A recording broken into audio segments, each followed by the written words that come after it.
put on the record my co-chairmanship of the APPG on common hold and leasehold, as well as being a patron of the Leasehold Knowledge Partnership, who bring their expertise to the APPG and the many people who've been left high and dry as a result of this scandal. Indeed, I wonder where people would have been, who they would have turned to if the LKP partnership had not been there. And they've heard, as we've heard from many leaseholders up and down the country, being placed in an impossible position, unable to pay for remedial works, unable to obtain finance for it, and unable to sell their home until the work is done. They have been left stranded, effectively abandoned. And whilst this may be a technical and at times slightly legalistic debate, at the heart of it are people like the ones we've heard about today who are looking for a bit of leadership and a bit of hope. And there's clearly a tension between what the government considered to be the moral case for remediation costs not being passed on to leaseholders and the legal position where freeholders may be entitled to recover costs from the leaseholder.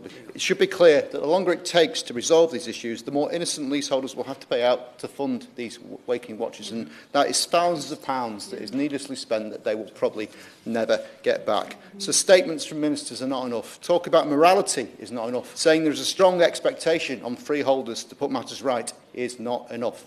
There is a lottery at the moment, and depending upon the insurance company, the freeholder, the developer, the terms of the lease, the type of cladding involved, any outcome is possible. And it seems clear to me, I think probably to most people in this room today, that in the absence of somebody stepping forward to put matters right, that if a property was built in accordance with regulations at the time, but is now considered unsafe, then it must be the responsibility ultimately of the government.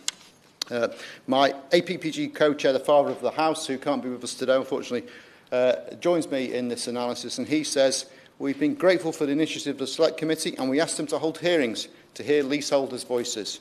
The Government and Parliament have imminent work to do. That is the way to justice. See the evil, do good, recognise the people," speaking for the Leasehold Knowledge Partnership. And I think it is those leaseholders' voices that we do need to hear.